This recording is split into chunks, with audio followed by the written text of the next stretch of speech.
अस्सलाम वालेकुम वरहमतुल्लाहि वबरकातुहू। आज की वीडियो इंतहाई दिलचस्प और इंटरेस्टिंग होने वाली है। एक हिंदू ने एक मुसलमान से सवाल किया है कि आप लोगों को 72 हूरों का लालच देकर फंसाया जाता है कि आप लोगों को जन्नत में 72 हूरें मिलेंगी। आइए देखते हैं इस तरह के और भी सवाल इससे पूछे हैं और इसने जो जवाब दिया है वो बहुत ही दिलचस्प और इंटरेस्टिंग होने वाले हैं। और इसके बाद डॉक्टर जाकिर नाइक का जो जवाब है वो इससे भी दिलचस्प होने वाला है। वीडियो को लाइक और चैनल को सब्सक्राइब और व्हाट्सएप पर शेयर जरूर करें। देखिए, पहले बात, आपने 72 हूरों का नाम लिया। फैशन हो गया है कि हिंदू धर्मगुरु इस्लाम और कुरान पे उंगली उठाते हैं। भाजपा का शासन है और आप लोगों को बड़ा मजा आता है सत्ताधीशों के साथ बैठने में। यह है सच्चाई। इंद्र, आपके भी धर्म में इंद्र का वर्णन है, स्वर्ग का वर्णन है, अप्सराओं का वर्णन है, उर्वशी का वर्णन है, मेनका का वर्णन है। तो सिलेक्टिव मत होइए।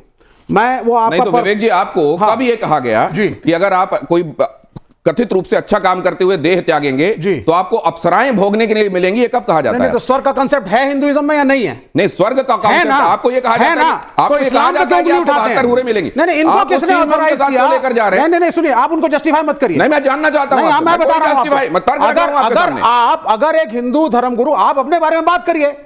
आपको क्या मतलब इस्लाम में कौन क्या कर रहा है? इस्लाम की इस बात का जवाब दे रहे थे कि किसकी हिंसा को आप जायज कहेंगे और किसकी हिंसा को नाजायज। सुनिए, आपके इंटरैक्शन में माननीय शंकराचार्य ने कहा था योगी आदित्यनाथ को मैं सन्यासी नहीं मानता क्योंकि एक आदमी दो पदवियों पे नहीं बैठ सकता। या तो वो सन्यासी होगा और या मुख्यमंत्री की कुर्सी पे बैठेगा। और ये अगर वायलेंस और हिंसा की आप बात कर रहे हैं, पुलिस और आर्मी की बात कर रहे हैं, यू आर नॉट ऑथोराइज्ड। आप नहीं है पुलिस में, ना आप आर्मी में है। आप मुझे बोलिए, ना शंकराचार्य की बात करें, ना अन्य साधुओं की बात करें। नहीं, आप वायलेंस प्रीच करते हैं। वो व्यक्ति गांधी से इंटेलेक्चुअल डिफरेंस अलग बात है। आप मुझसे आप उसके असैसिनेशन को जस्टिफाई करेंगे। आप इधर उधर के बात नहीं, मैं तो सीधी बात कह रहा हूं ना आपको। बोलिए, सवाल पूछिए। आपका अधिकार ही नहीं है पॉलिटिक्स में बोलने का। आप ये कैसे क्योंकि आप वायलेंस को जस्टिफाई करते हैं। आप वायलेंस को जस्टिफाई करते हैं सोशल लाइफ में। अधिकार है कि नहीं है ये घोषित करने वाला आप कौन होते हैं? मैं इसलिए क्योंकि मैं इस देश का नागरिक हूं और आप इस देश में कम्युनल हार्मोनी को डिस्टर्ब कर रहे हैं। आप इस देश में कम्युनल हार्मोनी को डिस्टर्ब कर रहे हैं। आप कुछ भी, आप गांधी के असैसिनेशन को जस्टिफाई कर रहे हैं। आप कुछ भी, और आप कह रहे हैं कि असैसिनेशन सही था। विवेक जी, मुझे धर्मगुरुओं से और आपके पाखंड से डर नहीं लगता। विवेक जी, बिल्कुल बोलूंगा मैं। आप अच्छी बात करते, आप अच्छी बात करते, फालतू सड़ी हुई बात नहीं करने का। मुद्दे की बात करो। मैं पाखंडी हूं कि नालायक हूं कि कमी ना हो, इससे आपको क्या लेना देना? इसलिए योग्य बात करिए। आप वायलेंस को जस्टिफाई करते हैं सोशल लाइफ में। मेरा क्वेश्चन है, उत्तर जाओ तो बहुत भारी पड़ेगा। नहीं, बहुत भारी पड़ेगा। क्या भारी पड़ेगा? बहुत भारी पड़ेगा। मैं यहां से उठ के कुछ भी कर सकता हूं। आप करिए नहीं करने का, नहीं करने का, व्यक्ति तर्कों से नहीं करने का। मैं जो ये सवाल है, सवाल किससे है और सवाल आपका क्या है? अपने दिमाग में तैयार रखिएगा, आपके पास आने वाला हूं। भगवत गीता पे बात करूंगा। आपने भगवत गीता की प्रशंसा करी, आपने बोला कि साहब भगवत गीता सर्वोपरि है आपके हिसाब से। भगवत गीता में दो कॉन्सेप्ट्स पे मैं आपसे डिस्कशन करूंगा। पहला, उसमें वर्ण व्यवस्था को जस्टिफाई किया गया है और आप, झूठी बात नहीं है, मुझे मत सिखाइए, प्रमाण देंगे। हाँ, सुनिए आप पहले, उसमें वर्ण व्यवस्था जस्टिफाइड है, चारों वर्णों का वर्णन है, ये पहली चीज। दूसरी चीज, भगवत गीता के अंदर यह भी लिखा हुआ है एक जाति की औरत अगर दूसरी जाति के में शादियां शुरू कर देगी तो वर्ण संकट उत्पन्न होगा। Bhagavad Gita inter caste marriage के खिलाफ है। और आप जो कह रहे हैं वो अलग है, प्रोग्रेसिव कह रहे थे आप, जहां तक शादी का सवाल है उसमें मैं आपसे सहमत हूं। तो अब आप कैसे कह सकते हैं कि आप इसको जस्टिफाई कर रहे हैं भगवत गीता को? वो श्लोक आप बोलोगे, श्लोक मुझे मत सिखाइए। श्लोक बोलने से नहीं सर। अगर आप कोई प्रश्न पूछते हैं, मैं 21 टीकाएं पढ़ चुका हूं भगवत गीता की। सुन लीजिए, श्लोक मत सुनाइए, जवाब सुन लीजिए, जवाब सुन लीजिए। चातुर्वर्ण्यं मया सृष्टं गुणकर्म विभागशः तस्य कर्तारमपि मां विद्य कर्तारम् अव्ययम्। ये वो श्लोक है। चारों वर्णों की रचना मैंने गुण और कर्मों से करी हुई है, जन्म से नहीं। कोई ब्राह्मण क्षत्रिय वैश्य शूद्र जन्म से नहीं होता। और इंटरकास्ट मैरिज पे क्या बोलेंगे? इंटरकास्ट मैरिज में जिनके खान पान समान है, जिनका भगवत गीता में नहीं लिखा है, आप गलत बोल रहे हैं। अर्जुन का ब्याह नाग कन्या से हुआ, आप गलत कह रहे हैं। भगवत गीता में इंटरकास्ट मैरिज वैध नहीं है और मैंने 21 टीकाएं पढ़ी हैं। एक सेकंड विवेक जी, वो उदाहरण दे रहे हैं कि अगर अर्जुन का विवाह या भीम का विवाह, हिडिंबा के साथ भीम का विवाह हो सकता है, घटोत्कच उन्हीं की संतान। वो गीता गीता लिखी गई थी। गीता किसने लिखी? नहीं, गीता कब लिखी गई? गीता कब लिखी गई? तब भीम की शादी शादी हो इनकी शादी हो गई थी भीम जी की नहीं हुई किसने थी? लिखी? आप समय की श्रृंखला को तो देखिए, किस क्षण भगवत गीता लिखी है, मैं उसमें भी आपसे डिबेट कर सकता हूं। बोलो भैया, हाँ, किसने लिखी? नहीं आप मुझे बताइए। नहीं घुमाइए मत आप बात को, आप सीधी बात बोलिए। वर्ण संकट होगा अगर इंटरकास्ट मैरिज होगी, ये गीता में लिखा है। बड़ा क्लियर बोलने वाला आदमी हूं, घुमाइए मत। अस्सलाम वालेकुम जाकिर साहब, मेरा नाम दीपाली है। I am working with the IT सेक्टर। My question is, can a Muslim male marry a Hindu girl, and if yes, is it legal in the eyes of Islam? बहन ने सवाल किया है कि वो IT सेक्टर से ताल्लुक रखती है। अच्छा, वो आप गैर मुस्लिम है, मुसलमान होती तो आपको भी इंटरोगेशन के लिए लिया जाता था। IT सेक्टर बहुत खतरनाक सेक्टर है आज की तारीख में। जो IT के अंदर है उसको चौकन्ना रहना पड़ता। आप गैर मुस्लिम है, आप पर कोई एतराज नहीं, मुसलमान है तो प्रॉब्लम में आ जाएंगी। बहन ने सवाल किया है कि क्या एक मुसलमान हिंदू औरत से शादी कर सकता है, और किया तो क्या ये जायज़ है कि नहीं। बहन, मैं आपसे सवाल पूछना चाहता हूं, अगर एक गाड़ी है और एक गाड़ी का पहिया ट्रैक्टर का है, ट्रक का है, और दूसरा बाइसिकल का है, तो क्या गाड़ी सही तरीके से चल सकेंगी? नहीं, बिल्कुल नहीं। इसीलिए कुरान मजीद में अल्लाह ताला फरमाते हैं, सूरह बकरा में सूरह नंबर 2 आयत नंबर 221 में लिखा गया है कि आप मुशरिका मतलब गैर मुस्लिम औरत से शादी मत करो जो शिर्क कर रही है, जब तक वो ईमान ना लाए। क्योंकि एक मोमिन, एक मुस्लिम औरत, एक मुशरिक औरत से, गैर मुस्लिम औरत से जो शिर्क करती है उससे बहुत बेहतर है। चाहे वो मुस्लिम औरत झाड़ू वाली हो, बदसूरत हो, लेकिन बनिस्बत एक मुशरिका से जो औरत शिर्क करती है उससे अच्छी है। उसी तरीके से औरत को कहा गया है कि मुशरिक मर्द से शादी मत करो जब तक वो मुसलमान ना बने। और एक मुसलमान जो झाड़ू वाला है वो मुशरिक से बेहतर है, भले वो झाड़ू वाला है, वो मुशरिक कितना भी हैंडसम हो, कोई भी हो, अमिताभ बच्चन हो, लेकिन अगर वो मुसलमान है, भले झाड़ू वाला है, बदसूरत है, वो मुशरिक से बेहतर है। और वो कैसा शोर है जो जानता है, मुसलमान अगर जानता है कि वो शिर्क करके दोज़ख में जाएंगे, कौन मर्द अपने बीवी को दोज़ख में डालने की कोशिश करेगा? वो मर्द चाहेगा कि मेरी बीवी भी जन्नत में जाए। हिंदी में कहते अर्धांगिनी, इंग्लिश में कहते बेटर हाफ। तो अगर मेरा बेटर हाफ जहन्नम में जाएगा तो किस तरीके से मैं जी पाऊंगा? इसीलिए मैं भी चाहूंगा कि मेरी बेटर हाफ जन्नत में जाए। इसीलिए वो लड़की को मुसलमान बनना जरूरी है ताकि इस दुनिया में और आखिरत में भी वो सफलता पाए। Sir, I am continuing.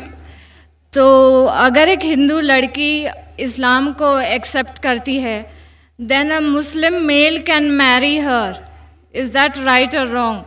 Can he?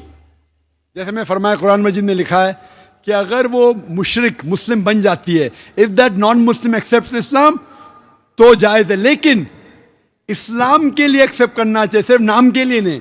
इस्लाम उसे अच्छा लगता है, नाम के लिए एक्सेप्ट कर शिर्क करने लगी तो फिर मामला बहुत गंभीर है। लेकिन सही तौर पे इस्लाम पसंद करती है उसके टीचिंग्स को, उसके अहकामात को, कुरान के बारे में जितना भी उसे पता है। ये जरूरी है कि सब चीज़ जानने की जरूरत है। पसंद आती है, करे तो बेशक वो उससे शादी कर सकता है। तो अगर नॉन मुस्लिम लड़की इस्लाम एक्सेप्ट करती है, so that marriage will be legal in the eyes of Islam? बिल्कुल सही। इस्लाम के हालत से भी, दुनियावी एतबार से और हिंदुस्तानी हालत से भी बिल्कुल जायज़ है। Thank you sir. Most welcome. Mike number 2 में अगर कोई नॉन मुस्लिम भाई हो तो सवाल कर सकते हैं। सलाम वालेकुम जाकिर भाई, मेरा नाम तुषार शाह है। मैं जैन गुजराती हूँ सर। मैं सिविल इंजीनियर हूँ, कॉमर्स ग्रेजुएट हूँ और MBA की डिग्री होल्ड करता हूँ और पूना में एज ए प्रमोटर बिल्डर काम करता हूँ सर। मुझे आपके बारे में हमारे एक मुस्लिम फ्रेंड के थ्रू मालूम पड़ा। उन्होंने आपका एक CD मुझे दिया जो कि वेज और नॉन वेज के ऊपर आपका डिबेट था सर, और वो आपने जैन लोगों के साथ किया था। वो मैंने देखा और मुझे बहुत अच्छा लगा सर, और मैं तब से आपका फ़ैन हुआ तकरीबन 5 साल पहले। उसके बाद मुझे आपसे ज़्यादा जानकारी कैसी मिले ये मैं खोज रहा था, तो मुझे क्यू टीवी के बारे में पता चला और मैं आपको क्यू टीवी पे देखना चालू कर दिया सर। उसके बाद में तो हमारी लॉटरी लग गई, पीस टीवी चालू हुआ सर। पीस टीवी तो 24 घंटे चलना चालू हुआ। और सर मैं यहाँ ब्रेक लेके बोलना चाहूँगा कि जितने भी जैन प्रिंसिपल्स है या जो भी राइट्स और रिचुअल जैन लोग फॉलो करते हैं, ये बचपन से लेके आज तक मैं समझने में फेल रहा हूँ सर। एक भी उनका प्रिंसिपल मुझे लॉजिकली एक्सेप्ट नहीं हो रहा है सर। ऑन द कॉन्ट्ररी, इस्लाम के जितने भी प्रिंसिपल मुझे मालूम पड़े, जो कि आपके थ्रू मालूम पड़े, 99.99% एक्सेप्ट हो रहे, वो भी लॉजिकली सर। तो यहाँ दूसरी बात ऐसी हो रही है कि पीस टीवी के बारे में मैं थोड़ा आपकी परमिशन से बात करना चाहूँगा। मेरी एक रिक्वेस्ट है आपसे, कैन आई टॉक सर? सवाल थोड़ा मुख्तसर करें। हाँ जी, मुख्तसर जी, ये नहीं, असल में क्या है, बहुत सारे भाई कतार में खड़े हुए हैं, बहनें भी हैं, सबको मौका दीजिए जाकिर साहब को सुनने का। इसलिए प्लीज आप पहले अपने टॉपिक पे आ जाइए, आप क्या कहना चाहते हैं? सर पता है मुझे, मैं 3 दिन से नंबर लगा रहा हूँ, आज नंबर लगा है सर। 3 दिन का बदला वसूल कर रहे हैं आप? जी नहीं सर, मुझे कुछ पीस टीवी के बारे में बात करना है, मुझे बात करने का मौका दिया जाए। सर ऐसा हुआ है कि पीस टीवी से मुसलमान लोगों को तो बहुत फ़ायदा होता नज़र आ रहा है, लेकिन उससे कहीं ज़्यादा फ़ायदा इस्लाम के बगैर जो मज़हब है उनको होता नज़र आ रहा है सर। इसका कारण मुझे जो ध्यान में आ रहा है ये है कि इस टीवी थ्रू बगैर इस्लामी मज़हब की जो किताबें हैं उस पर रोशनी डाली जा रही है सर। और उन लोगों को ये मालूमात मिल रही है कि उनके बुनियादी वसूल क्या है, उनके प्रिंसिपल्स क्या है। और आज जो नॉन मुस्लिम लोग हैं उनमें एक हिम्मत आ रही है कि वो उनके सो कॉल्ड धर्मगुरु को सवाल पूछने की ताकत रख रहे हैं कि जो कुछ हम सुन रहे हैं ये सही है क्या, ये पूछने की हिम्मत आ रही है सर। और ये हिम्मत थोड़े दिन में बहुत बढ़ जाएंगी सर, इसे रोकना अब मुश्किल है। अब यहाँ पर प्रॉब्लम ये आती है कि पूना में एक एरिया में पीस टीवी पूरी तरह से बंद हो चुका है। ये मेरी कंप्लेंट है सर। ये हम जो एरिया में रहते हैं वहाँ पीस टीवी काफ़ी महीनों से बंद है। अभी चलाने वाले भाई जो है ये मुसलमान है और उनके अंडर में जो एरिया आता है वो पूरा ही मुस्लिम एरिया है सर। अब उन्हें प्रॉब्लम क्या है समझ में नहीं आ रही है। चैनल चलाने में आस्था चैनल चला रहे, संस्कार चला रहे हैं, फैशन टीवी 24 घंटों चला रहे, ट्रेन 24 घंटों चला रहे, लेकिन पीस टीवी नहीं चल रहा है सर। हमने उन्हें काफ़ी रिक्वेस्ट की, ईमेल भेजे, नोटिस भेजी, फिर भी कोई उसमें बदलाव नहीं आ रहा है, पीस टीवी चल नहीं रहा है। तो मुझे आपसे एक रिक्वेस्ट करनी है कि आप वो भाई से बात करें और उन्हें ये कहे कि पीस टीवी चलाने में आपकी प्रॉब्लम क्या है। क्योंकि कल एक भाई ने ये थोड़ी बात की लेकिन खुल के बात नहीं की। आपने उन्हें कहा कि आप एक 5-6 हज़ार की डिश लगा दो, पीस टीवी चल जाएगा। सर 5-6 हज़ार की डिश लगाने वाले की ताकत पूना में 500 लोग रहेंगे, 5,000 लोग रहेंगे, लेकिन पूना में बहुत गरीब लोग हैं जो कि ये अफोर्ड नहीं कर पाएंगे और उनका हक है कि पीस टीवी देखे करके। तो मेरी आपसे एक रिक्वेस्ट है कि आप वो भाई साहब का प्रॉब्लम क्या है वो देखें और पीस टीवी चालू करने के लिए रिक्वेस्ट करें। और अब मैं सीधे अपने सवाल पे आता हूँ सर। जैसे मैंने कहा कि जैन लोगों का एक भी प्रिंसिपल लॉजिकली मेरे समझ के बाहर है और इस्लाम के जितने भी प्रिंसिपल मैंने सुने हैं 99% प्रिंसिपल्स मुझे लॉजिकली एक्सेप्ट है सर। जो एक प्रिंसिपल में थोड़ी गड़बड़ाहट है वो मैं आपसे पूछने जा रहा हूँ सर। अगर मेरे से कोई गलती हुई तो प्लीज़ संभाल लेना सर मुझे। तो मेरा ये है कि every human being is born with free will and we are here to test for the life to come hereafter. ये एक प्रिंसिपल है सर। मुझे एक्सेप्ट है, मुझे कोई इसमें ये नहीं है। दूसरा प्रिंसिपल है सर तकदीर का, जहां मुझे थोड़ी गड़बड़ हो रही है। तकदीर का प्रिंसिपल जो मैं समझ रहा हूं और जो मैंने सुना है वो ये है कि जो अल्लाह ने लिखा है करके आप कर रहे हो, ये जुमला गलत है। आप जो करने वाले हो वो अल्लाह को मालूम है करके अल्लाह ने लिखा है। I hope I am right sir. Correct. तो सर अगर जब फ्री विल का जो प्रिंसिपल है तो ये तो इसके साथ टैली हो रहा है सर। जबकि मैं देख रहा हूँ फ्री विल आप जो करने जा रहे हो, यानी कि मुझे फ्री विल तो है करने में, ये प्रिंसिपल टैली हो रहा है। अब रहा प्रिंसिपल टेस्ट का। अब जब अल्लाह ने हमें यहाँ टेस्ट के लिए भेजा है तो आप यहाँ कह रहे हैं कि आप जो करने जा रहे हो वो अल्लाह को ऑलरेडी पता है और उन्होंने लिख के रखा है। तो मुझे ये समझ में आ रहा है कि हम आखिरत तक क्या करने वाले हैं, यानी सब लोग जो है क्या करने वाले हैं ये अल्लाह को पता है, ये एंड रिजल्ट अल्लाह को पता है, ऐसा मुझे लग रहा है। बिल्कुल सही। जब बिल्कुल सही। आई एम ग्लैड सर, जो मैं समझ रहा था सही समझ रहा था। अब यहाँ बात ये आ रही है कि सर अगर वर्ल्ड कप क्रिकेट का रिजल्ट मुझे अगर फाइनल रिजल्ट मालूम है तो पूरा वर्ल्ड कप मुझे देखने की जरूरत क्या है? वेरी गुड, बहुत अच्छा सवाल।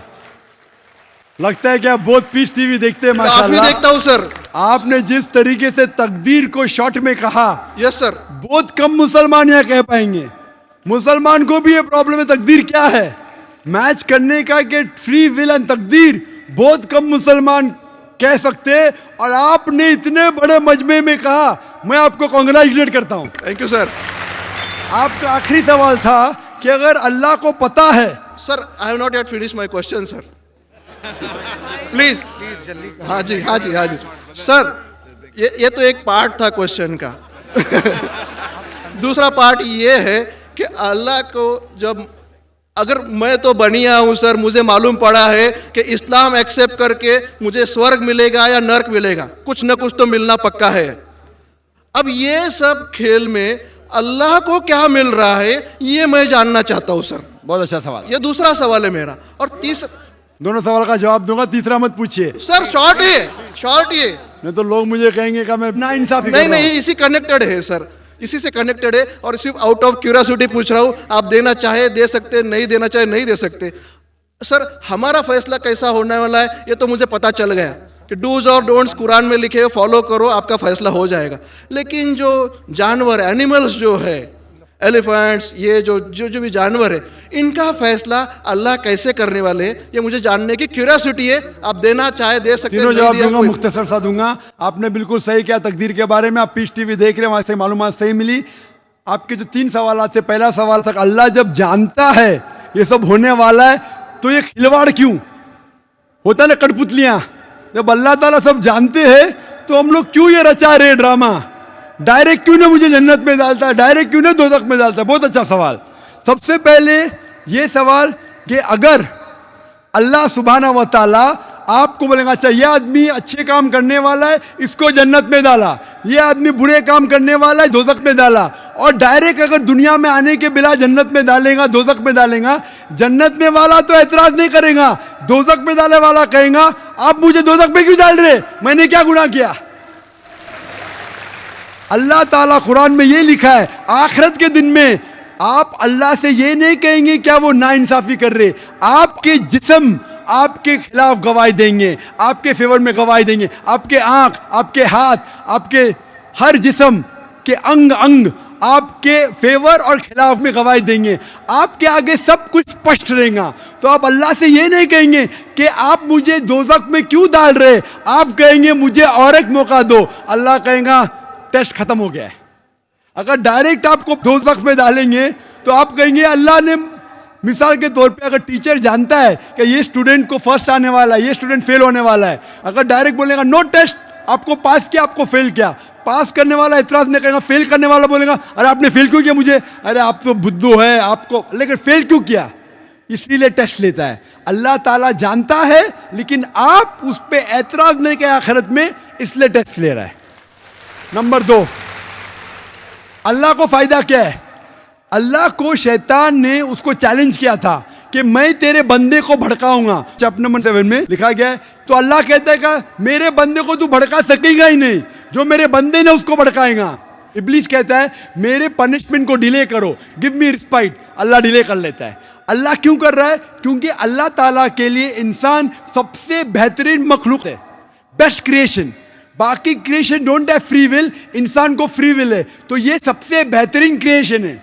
उनको खुशी हो रही कि बाकी जो लोग हैं, आपका तीसरा सवाल भी इसमें आता है, जो फरिश्ते उनको चॉइस नहीं, जो अल्लाह कहता है मानना ही पड़ता है। जानवर को फ्री विल नहीं है, जो अल्लाह ताला कहेगा जानवर करेगा, फ्री विल नहीं। इंसान एक ऐसी मखलूक है, ऐसा क्रिएशन है जिसके पास फ्री विल है, इसीलिए उसे खुशी होती है कि मैं फ्री विल देने के बाद ये इंसान मेरी इबादत कर रहा है।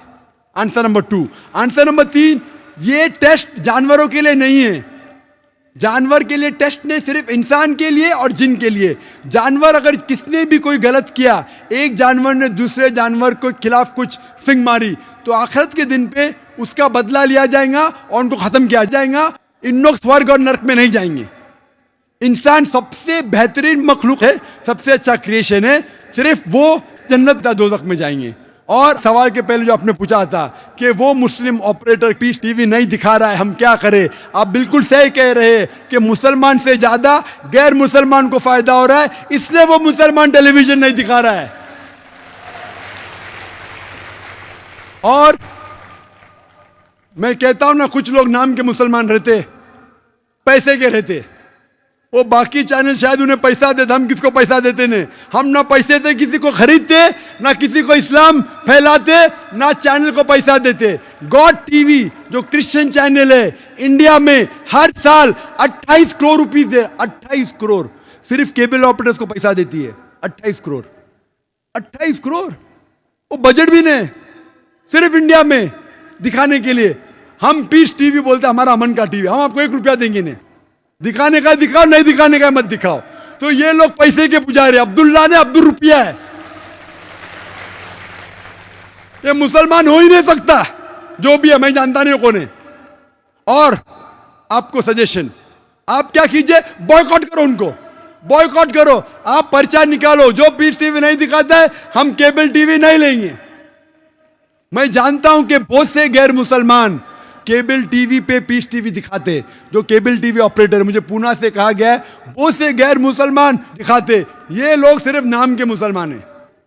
इन लोग पीस टीवी देखेंगे तो सही लाइन पे आएंगे, खुद भी देखते नहीं और दूसरे लोग को देखने नहीं देते। मैं क्या कहता हूं, अगर नहीं देखते, आप बिल्डिंग में, एक बिल्डिंग में डिश लगाओ, एक डिश का खर्चा 5000 है, वायर दो, वायर का 100 रुपया और या 200 रुपया और 600 रुपया और 5,500 में 10 लोग देख सकते हैं। एक आदमी कितना देगा? 500 रुपया। आप जो केबल ऑपरेटर को फीस दे रहे ना, 250 रुपया, 300 रुपया, वो भी बंद हो जाएगा। हमारा फ्री चैनल है, 5,000 रुपया खर्चा करो, 1,000 रुपया वायरिंग के लिए, 6,000 में 10-15 लोग देख सकते हैं, 600 रुपया 300 रुपया खर्चा आएगा, सही है ना? और मैं कहता हूं कई लोग ने खुद का केबल शुरू किए, ये मुसलमान नहीं दिखा रहा, उसको छोड़ दो। और वही मुसलमान, आज मेरा मैनेजर कह रहा था, एक केबल ऑपरेटर में जानता नहीं, हमारा टीवी दिखाता नहीं, लेकिन लाइव टेलीकास्ट दिखाना चाहता है। तो मेरे मैनेजर मंसूर भाई ने कहा, अजीब बात है, आप हमारा केबल दिखाते नहीं, बोलते पुलिस परमिशन देती नहीं, कि आज आपको पुलिस परमिशन मिली? चुप हो गया। फिर भी मैंने कहा मैनेजर से दिखाने दो, अल्लाह उसको हिदायत दे। दिखा रहा है कि अब लाइव टेलीकास्ट दिखाने का। लाइव टेलीकास्ट तो और डिफिकल्ट है, पीस टीवी पे सब एडिट होता है, यहाँ कोई गलत चीज कह दिया तो सब लोग को सुनने में आएगा। तो पीस टीवी पे 3-4 बार देखा जाता है, कुछ गलत नहीं, कोई किसी के खिलाफ बात नहीं कर रहा है। लाइव में तो कोई भी बात कर सकता है। फिर भी मैं सिर्फ दुआ कर सकता हूं कि अल्लाह इस मुसलमान को हिदायत दे, और आपसे दरख्वास्त कर सकता हूं कि आप शुरू कीजिए, आपके साथ और लोग आपका साथ देंगे, और इंशाल्लाह ऐसे लोग का केबल चैनल ही बंद हो जाएगा। फिर सर मैं कोशिश करूंगा सर। और मैं दुआ करता हूं कि आप जैसा कहा कि 5 साल से आप मेरी तकरीर सुन रहे, और आपको लगा कि आप जो कहते हैं कि धर्मों में गलत बातें होती है, और ये मेरा हमेशा कहना है, हर धर्म के ठेकेदार से कहो, ये बात सबूत से पेश करो, चाहे हिंदू धर्म हो, जैन धर्म हो, ईसाई धर्म हो या इस्लाम हो, सबूत पेश करो। कुरान में लिखा है कहने, हदीस में लिखा है कहने। और मैं दुआ करता हूं कि अल्लाह ताला आपको हिदायत दे, आपको सही रास्ता दिखाए, और अमन का मजहब कबूल करने के लिए हिदायत दे। कोशिश करता हूँ। Thank you sir.